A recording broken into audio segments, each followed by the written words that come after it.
Ciao a tutti, benvenuti sul nostro canale, noi siamo DK Design Studio. Io sono Gusal E io sono Giulia. Oggi vi mostriamo come abbiamo trasformato una stanza poco accogliente in qualcosa di bello e funzionale con un piccolo budget. Francesca, che si è trasferita per lavoro dalla Sicilia a Milano, ha trovato una stanza in condivisione in un'ottima posizione. Purtroppo però le condizioni lasciano a desiderare. La sua stanza, ricavata da un angolo cottura della vecchia cucina, è grande solo 8 metri quadri e l'ambiente è piccolo e risulta buio e opprimente. Francesca sente il bisogno di un spazio personale ben organizzato, dove rilassarsi, lavorare, prepararsi. Per questo si è rivolta a noi. I problemi da risolvere sono la porta della stanza che non si può aprire bene a causa dell'ostruzione dell'armadio e del telaio che non è della giusta misura, e questo compromette la privacy e fa entrare luce e rumori dal corridoio. Il guardaroba, che oltre a essere di intralcio cade a pezzi,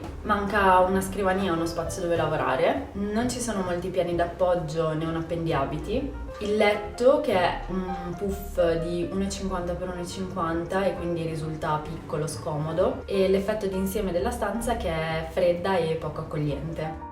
Toni grigi, luci freddi, mobili scuri, pavimenti datati ed un colore discutibile. Ambiente risulta vecchio e freddo, molto poco accogliente. Il nostro intervento mirerà a rendere la stanza più confortevole e più fresca e rinnovata.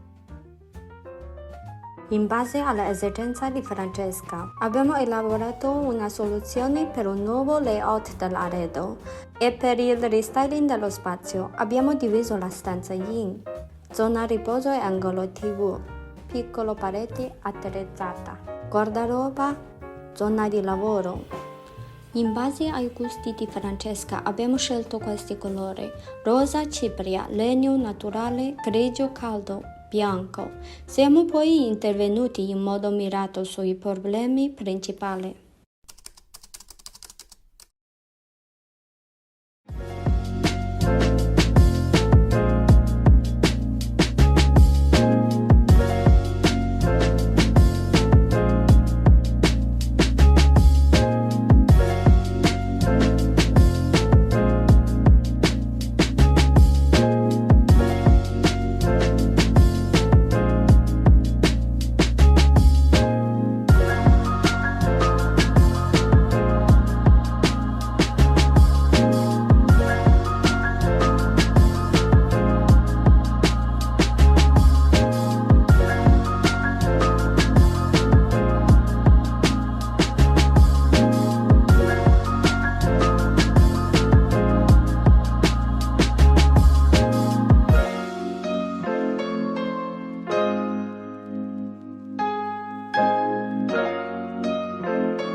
Partiamo dalla porta. Per ridurre il costo abbiamo deciso di non sostituirla. Abbiamo invece riempito i buchi tra muro e telaio con lo stucco e aggiustato la parte inferiore della porta applicando un pannello di legno. Infine abbiamo riverniciato tutto e la porta sembra nuova. Il secondo problema era il guardaroba che cadeva a pezzi, tanto che Francesca, per evitare che cadesse, aveva realizzato dei piccoli sostegni. Per non incidere troppo sul budget abbiamo comunque deciso di provare a salvarlo. Abbiamo installato 12 angoli in ferro e 2 pannelli di legno per stabilizzarlo e poi abbiamo sostituito le maniglie. In questo modo siamo riusciti a dargli nuova vita. Abbiamo spostato la TV su una piccola mensola sul muro davanti al letto, in modo da creare al suo posto un angolo da lavoro e offrire una posizione più comoda per guardare la TV. L'angolo è composto da una scrivania e una sedia dal design minimale e dai colori in tono con il resto dell'ambiente. Il vecchio mobiletto che ostruiva l'apertura della porta è stato sostituito da 2 mensole e una panca realizzata da noi. Qui abbiamo inserito delle comode scatole contenitori. Questa struttura separata rende lo spazio più ampio. Il puff è stato sostituito da un letto a 1,5 piazze. La biancheria rosa e bianca richiama il colore della parete. Infatti per le pareti abbiamo optato per un effetto contrastato tra il rosa cipria e il bianco che rende lo spazio più caldo e lo espande visivamente in larghezza. Le piastrelle del pavimento, brutte e datate, sono state coperte con un pavimento adesivo effetto parquet di colore grigio caldo. La vecchia tenda è stata sostituita con una nuova bianco trasparente che copre la finestra e arriva fino al pavimento in modo da creare un effetto di maggiore ampiezza dell'unica apertura. Abbiamo anche verniciato il comodino dello stesso colore della porta per renderlo più adatto ai nuovi colori della stanza e vi abbiamo incorporato una scatola contenitore per aumentarne la capienza. Poi abbiamo sostituito la maniglia.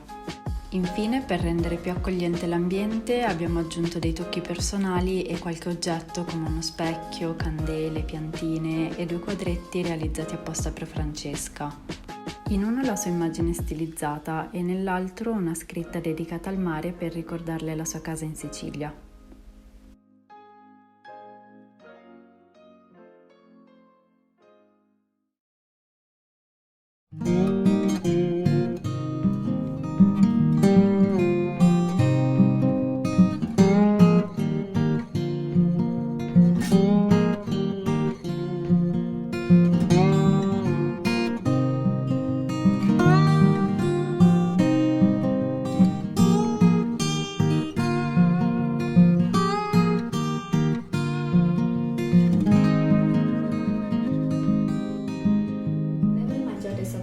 Risolti rispettando il piccolo budget di Francesca, che è rimasta molto colpita nell'effetto finale del nuovo stanza. Nelle grandi città che ospitano studenti e lavoratori è molto difficile trovare delle stanze in appartamenti condivisi che non costino tantissimo ma siano accoglienti e funzionali. Può essere molto frustrante vivere in un piccolo ambiente mal organizzato quando a fine giornata si vorrebbe disporre della propria privacy, fare le proprie cose in tranquillità. È importante sentire a casa, vivere in un ambiente accogliente e siamo molto contenti di essere riusciti ad aiutare Francesca in questo rinnovo. Se vi sono venuti in mente altri modi per rinnovare una stanza con un budget ridotto, avete altre idee o volete dirci cosa ne pensate, lasciate un commento. Se vi è piaciuto questo video condividete, sottoscrivete il nostro canale, abbiamo molti altri video in arrivo. A presto!